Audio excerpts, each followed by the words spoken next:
Welcome to the deep dive. Tonight, we're really getting into a breaking story, something with, well, pretty significant implications, especially for those of you focused on current affairs for the UPSC exams. That's right. We're talking about attempted drone incursions just last night, May 8th, going into the 9th, 2025. And the number is, frankly, startling. 36 sites, military and civilian, across India. Yeah, 36 it's a big number. And what's immediately catching attention is the likely drone model. The early reports, particularly from the Indian Express, are pointing towards a Turkish-made drone, the Asisguard Songar. Asisguard Songar, Turkish-made, attempting incursions at 36 sites. Okay. Okay, let's unpack this a bit, because for you listening, especially with UPSC in mind, understanding defense tech, cross-border issues, this is core stuff. So this Asisguard Songar, what is it exactly? Right. So Asisguard is the company, a Turkish defense firm. And the Songar is actually quite notable because it's billed as Turkey's first indigenous armed drone system. Indigenous, okay. Yeah, developed and built there. It was first shown, I think, April 2019, did its testing, and then deliveries to the Turkish military started around February 2020. So we're not talking about some old piece of kit. It's relatively modern. Right, definitely contemporary tech. So physically, what are we looking at? Size, weight? How does that maybe play into attempting something like this, across so many locations? Well, physically, it's about 140 centimeters wide, rotor to rotor. Maximum takeoff weight is around 45 kilograms. Okay. So it's sort of a balance, big enough to carry something meaningful, but potentially small and light enough for, let's say, easier deployment. Its endurance is listed as 35 minutes, but that's without a payload. 35 minutes. Seems short, but I guess if you have many or launch them close. Exactly. That coordination across 36 sites is maybe the key thing here. Yeah. 35 minutes could be enough for specific targeted actions if planned well. Okay. What about how it operates? Range. How high can it go? Because that affects detection, right? It does. The specs say it can broadcast real-time video, has an operational radius up to 5 kilometers. 5 kilometers. Yeah. And altitude-wise, it can hit 3,000 meters above mean sea level, or maybe more relevantly, 300 meters above the ground level. 300 meters AGL. That could potentially slip under some radar coverage, maybe? Potentially, yeah. Depends on the terrain and the specific radar systems. And importantly, it's designed for both day and night operations. Night ops capability definitely makes things trickier for defenders. What about onboard systems? Cameras? Control? So it's got a pilot camera just for basic navigation and observation, and then a separate gun-mounted camera for aiming if it's armed. Right. Control-wise, it can fly autonomously following preset routes or be manually controlled, and it has that safety feature return to home if it loses the control link. Ah, okay. So it doesn't just drop.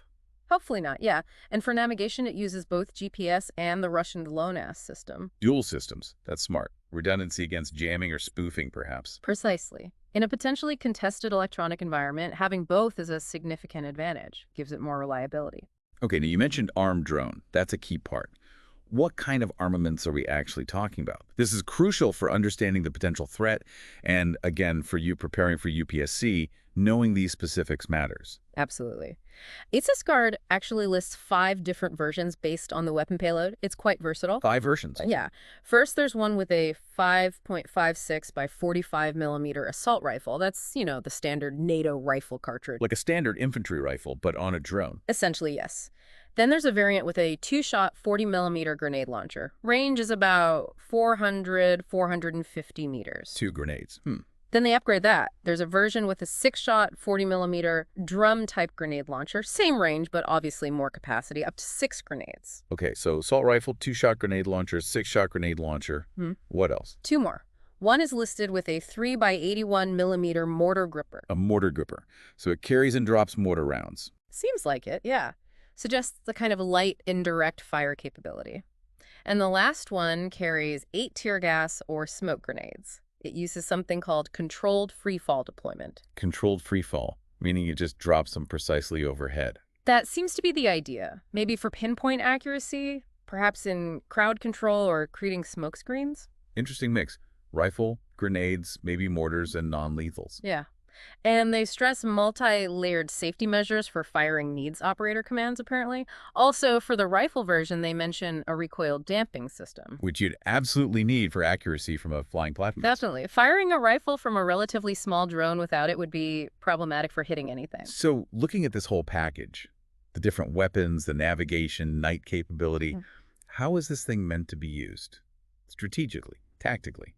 How could these features play into an attempt like the one reported? Well, the design points towards coordinated use. Working with ground troops, maybe other drones or air assets, it's pitched as versatile land, maritime, special ops. The potential for relatively quiet deployment means it could be used for surprise attacks or reconnaissance. Getting that real-time video feed is huge for intelligence, obviously. Hmm. In the context of this alleged mass incursion attempt, the variety of payloads is interesting.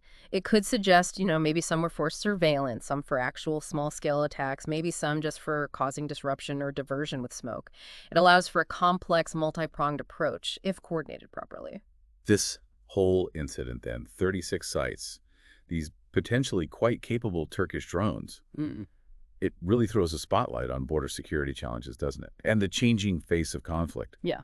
For our UPSC listeners, why is this specific event something they should really pay attention to? Oh, it hits several key UPSC syllabus areas directly. First, obviously, security, internal and external threats, border management, defense technology, understanding drone capabilities, counter-drone tech. That's vital now. Second, international relations. You've got the India-Pakistan dimension, always relevant, but also India-Turkey relations, Turkey's role as a defense exporter.